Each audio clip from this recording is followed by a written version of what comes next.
Hello and नमस्कार दोस्तों, स्वागत है आपका हमारे यूट्यूब चैनल पर। दोस्तों, जैसे कि आप लोग ने थंबनेल पे देख ही लिया होगा, इस वीडियो में हम लोग बात करने वाले हैं बजट 2023 के बारे में। इस बजट में क्या नया आया है उसके बारे में हम लोग आपस में डिस्कस करेंगे।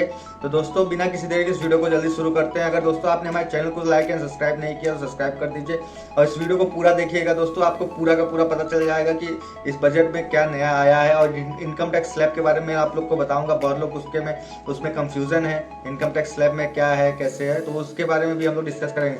तो दोस्तों, इस वीडियो को शुरू करते हैं बिना किसी देरी के। तो दोस्तों, इस वीडियो में हम लोग चर्चा करने वाले हैं बजट के बारे में। पहले तो हम लोग सबसे पहले जान लेते हैं बजट होता क्या है। तो दोस्तों, आप लोग के मन में भी ये सवाल आया होगा, आखिर ये बजट होता क्या है। बहुत लोग नहीं जानते कि बजट क्या होता है। उसके बारे में हम लोग पहले बात कर लेते हैं, उसके बाद मैं बताऊंगा आप लोगों को कि इस साल का जो बजट आया उसमें क्या क्या नई चीजें आई, उसके बारे में बात करेंगे। तो दोस्तों, भारत का बजट 3 चीजों पे डिसाइड होता है। कोई भी देश का बजट 3 चीजों पे डिसाइड होता है। पहला होता है कि भारत या कोई भी देश कितना स्पेंड करने वाला है, और दूसरी चीज होती है दोस्तों कितना कमाने वाले हैं। भारत या कोई भी देश कितना कमाने वाला है। और तीसरी चीज जो होती है दोस्तों, हम किस फोकस पे रह के बजट बना रहे हैं, किस चीज, जैसे इंफ्रास्ट्रक्चर को फोकस कर रहे हैं, एग्रीकल्चर को फोकस कर रहे हैं, इस पे भी डिपेंड करता है। तो इन तीन चीजों को लेकर बजट बनाया जाता है। और बजट की शुरुआत 6 महीने पहले ही हो जाती है। जैसे कि इस साल बजट आने से अगस्त में ही बजट बनाना शुरू कर दिया गया था। और दोस्तों, हर साल 1 फरवरी को ही बजट रिप्रेजेंट किया जाता है। बजट बनने के बाद ये लोग हलवा बनाते हैं। सही, हाँ दोस्तों, एकदम सही बात है, लोग हलवा बनाते हैं और जो भी फाइनेंस डिपार्टमेंट में होता है सबको डिस्ट्रीब्यूट किया जाता है। मेनली बजट 2 पार्ट में होता है, पार्ट ए, पार्ट बी। तो दोस्तों, आप लोग को थोड़ा बहुत तो समझ में आ गया बजट होता क्या है और बजट कैसे रिप्रेजेंट किया जाता है। हम लोग इस साल के बजट की बात करते हैं आगे चल के। तो इस साल का बजट 1 फरवरी को आया है दोस्तों 2023 में। तो सबसे पहले पार्ट ए, जिसके बारे में बताया, 2 पार्ट होते हैं बजट के, part A and part B. तो हम लोग सबसे पहले पार्ट ए की बात करते हैं। इस बजट को क्या कहते हैं, सप्तऋषि पार्ट कहा गया है। सप्तऋषि पार्ट इसलिए कहा गया क्योंकि इसमें 7 प्रायोरिटी को देख के बनाया गया है इस बजट को। पहला प्रायोरिटी इसमें है इंक्लूसिव डेवलपमेंट, सेकंड है reaching the last mile, infrastructure and investment, unleashing the potential green growth, youth power, financial sector. इन 7 चीजों को देख के इस बजट को दोस्तों बनाया गया है। और उसके बाद पार्ट बी आ जाता है, इनडायरेक्ट एक्सेस, ग्रीन मोबिलिटी। इसके अंदर ये छोटे छोटे इसके पार्ट है, green mobility, electronics, electricals, chemical and petrochemical, marine product, lab grown diamond, precious metals, compound rubber, cigarettes. ये सारे कैटेगरी हैं दोस्तों इनडायरेक्ट टैक्सेस के। ये डायरेक्ट टैक्सेस हैं। आप इनडायरेक्ट और डायरेक्ट टैक्सेस में कंफ्यूज मत होइएगा। इनडायरेक्ट टैक्सेस और डायरेक्ट टैक्सेस अगर आप कंफ्यूज हैं तो उसके लिए मैं आप लोग को बता देता हूँ। इनडायरेक्ट टैक्सेस क्या होता है, जो चीजें गवर्नमेंट के पास इनडायरेक्टली जाता है, जो भी टैक्स, उसको इनडायरेक्ट टैक्स कहा जाता है। और जो डायरेक्ट जाता है उसको डायरेक्ट टैक्स कहा जाता है। जैसे इसका एग्जांपल ले लीजिए, आप कोई भी गुड्स खरीदते हैं, जैसे जाके गवर्नमेंट में कोई मोबाइल परचेज किया तो वो इनडायरेक्ट टैक्सेस में जाएगा। बट अगर आपकी जो सैलरी से टैक्स कटता है उसको आप डायरेक्ट टैक्स कह सकते हैं। तो जैसे कि आप डायरेक्ट टैक्स में आएंगे, इसमें अगर आप प्रोफेशनल है, एमएसएमई कोई बिजनेस है तो डायरेक्ट टैक्स में आएगा। कॉर्पोरेट स्टार्टअप से वो डायरेक्ट टैक्स में आएगा। और उसके बाद आपका क्या कहते हैं, अगर आपका कोई पर्सनल इनकम है, कोई भी पर्सनल इनकम डायरेक्ट टैक्स में आएगा। और यहाँ पे जैसे इलेक्ट्रॉनिक्स का कोई मटेरियल खरीदिए, ग्रीन मोबिलिटी का कोई मटेरियल खरीदिए, मतलब कोई भी मेटल, कोई भी चीज आप खरीद रहे हैं और उसके बाद कंपनी उसको टैक्स देती है तो इनडायरेक्ट टैक्स में गिना जाता है। ठीक है दोस्तों, उसके बाद हम लोग आगे बढ़ते हैं। सबसे मेन टॉपिक जो है दोस्तों, न्यू टैक्स रेजिम जो आया है उसके बारे में बात करते हैं। न्यू टैक्स रेजिम और ओल्ड टैक्स रेजिम। देखिए दोस्तों, यहाँ पे 2 चीजें, एक ओल्ड टैक्स रेजिम है, एक न्यू टैक्स रेजिम है। तो जो इस साल चेंजेस किए गए हैं तो न्यू टैक्स रेजिम में किए गए हैं। ओल्ड टैक्स रेजिम में कोई भी चेंजेस नहीं किया गया है। और इसको देखते हुए यही लग रहा है दोस्तों कि ओल्ड टैक्स रेजिम को गवर्नमेंट बाद में हटा ही देगी, न्यू टैक्स रेजिम ही चलेगा आगे चल गए। तो दोस्तों, इसमें क्या बदलाव किए गए इसके बारे में आप लोग को बता देता हूं। जैसे कि दोस्तों, इस साल जो डिडक्शन पहले 5 लाख तक था उसको 7 लाख तक इंक्रीज किया गया है। तो पहले देखिए यहाँ पे 0.25 लाख तक जीरो था, 2.5 से 5 लाख जिसकी इनकम है उस पर 0% था। और उसकी सैलरी ज्यादा है 5 लाख से, उस पर 5% था। उसके बाद आप इधर आ जाइए, 5 to 10 पे 20% था। और जिसकी सैलरी 10 लाख है उस पर 30% था। और ये ओल्ड टैक्स रेजिम है। जैसे कि न्यू टैक्स में आएंगे तो 0.25 से यहाँ पे 3.5 लाख से 0% है, 3.6 लाख से 0% है।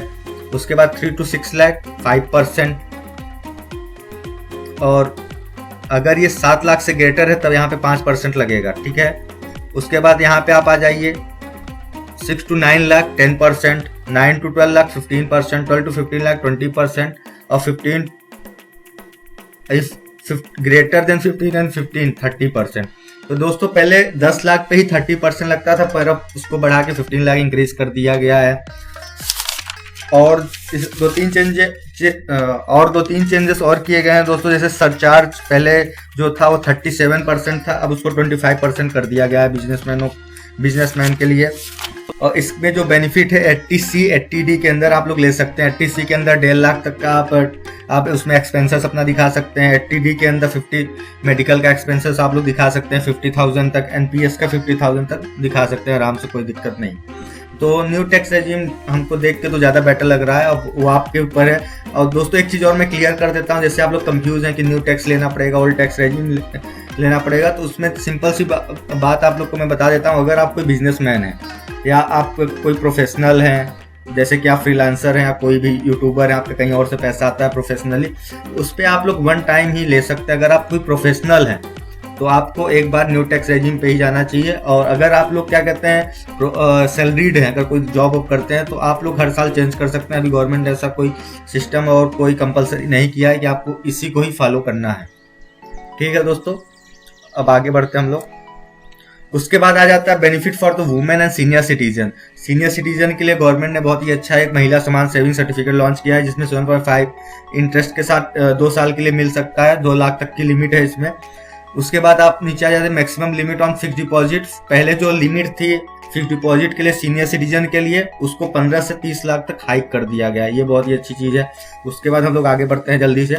गवर्नमेंट इंफ्रा स्पेंडिंग, तो गवर्नमेंट इंफ्रा के लिए क्या स्पेंड कर रहा है उसके बारे में इसमें देख सकते हैं। Increase budget allocation to the 790 billion for the affordable housing in 2023-24। जो हाउसिंग के लिए 790 बिलियन जो है गवर्नमेंट हाउसिंग के लिए बजट लाई है। उसके बाद government propose 2.40 lakh crore for Indian railway. ये रेलवे के लिए 2.40 करोड़ रुपीस गवर्नमेंट ने रेलवे के लिए लेकर आया है। और 50 year interest free loan for the state government extended for 1 year. उसके बाद आगे बढ़ते हैं दोस्तों। एजुकेशन के लिए दोस्तों क्या लेकर आए, एक एकलव्य स्कूल के लिए 30,800 टीचर्स न्यू हायर्ड होंगे। एकलव्य स्कूल के लिए गवर्नमेंट ने ऐसा प्रपोजल रखा है। National digital library for the children, national digital library खोली जाएगी बच्चों के लिए। Integrated online platform for up skill, integrated online platform खोले जाएंगे स्किल बढ़ाने के लिए, जैसे कि वीडियो एडिटिंग हो गया, आजकल सोशल मीडिया बहुत ज़्यादा चल रहा है। और उसके बाद फ्रीलांसिंग हो गया, मतलब जो स्किल है, स्किल के लिए डिजिटल प्लेटफॉर्म खोले जाएंगे फ्री, वो भी फॉर चिल्ड्रेंस।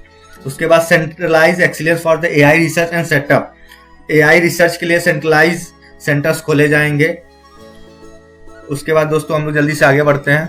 एग्रीकल्चर के लिए दोस्तों इसमें क्या नया लेकर आए हैं इस बजट में, तो digital public infrastructure for agriculture, digitalisation करना चाहते हैं एग्रीकल्चर को भी।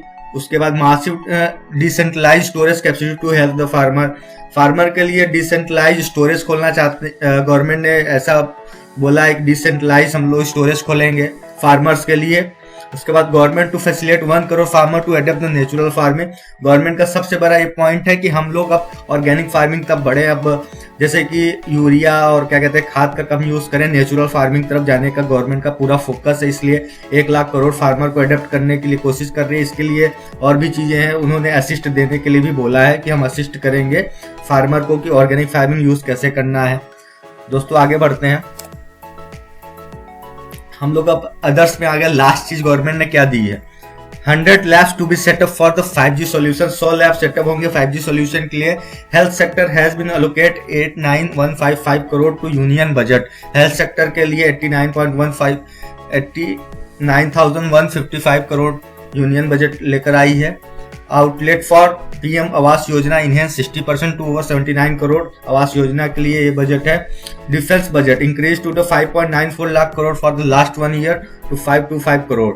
डिफेंस बजट जो है इंक्रीज किया गया है पुराने से नए में, पहले बहुत ज्यादा फर्क नहीं है, तब भी बहुत अच्छा है कि इंक्रीज किया गया है defence budget. Government will be launch प्रधानमंत्री कौशल विकास योजना, एक नया लॉन्च कर रही Kaushal Vikas Yojana. Digital spend for MSME large business charitable trust. DigiLocker दोस्तों आप लोग जानते होंगे, आप लोग का भी अकाउंट होगा डिजी लॉकर में। अगर आप लोग नहीं जानते तो आप लोग डिजी लॉकर पे जाके अपना आधार कार्ड से अपनी यूजर आईडी बना सकते हैं और आप कोई भी अपना डॉक्यूमेंट डाउनलोड कर सकते हैं ऑनलाइन। गवर्नमेंट की वेबसाइट है डिजी लॉकर, अगर आप नहीं यूज करते तो उसको जरूर यूज करिए। उसके बाद प्रधानमंत्री प्रीमाइट अनवेरिएबल tribes groups mission to be the launch improve the socio economic condition on the PMVTGS। ये ट्राइब्स के लिए एक नया योजना लेकर आई है गवर्नमेंट। और सेकंड चीज, sport gets allocation to the 3,397 crore and increase of the ₹722। Government ने स्पोर्ट में भी इंक्रीज किया है और अच्छा इंक्रीज देखने को मिला है। तो दोस्तों ये मैंने सारी चीज नहीं, जो मेन टॉपिक था उसके बारे में आप लोग को बता दिया बजट के बारे में। अगर आपको कोई भी चीज जानना हो आप कमेंट में जरूर बता सकते हैं। तो दोस्तों भी इस वीडियो में बस इतना ही, आपको नॉर्मल चीजें पता चल गई कि बजट में क्या क्या नया आया है। तो दोस्तों जल्द ही मिलेंगे अपनी अगली वीडियो में। दोस्तों अगर आपने हमारे चैनल को सब्सक्राइब नहीं किया प्लीज जाके सब्सक्राइब कर दीजिए और बेल आइकन दबाना बिल्कुल मत भूलिएगा। जल्द ही मिलेंगे हम लोग अगली वीडियो में।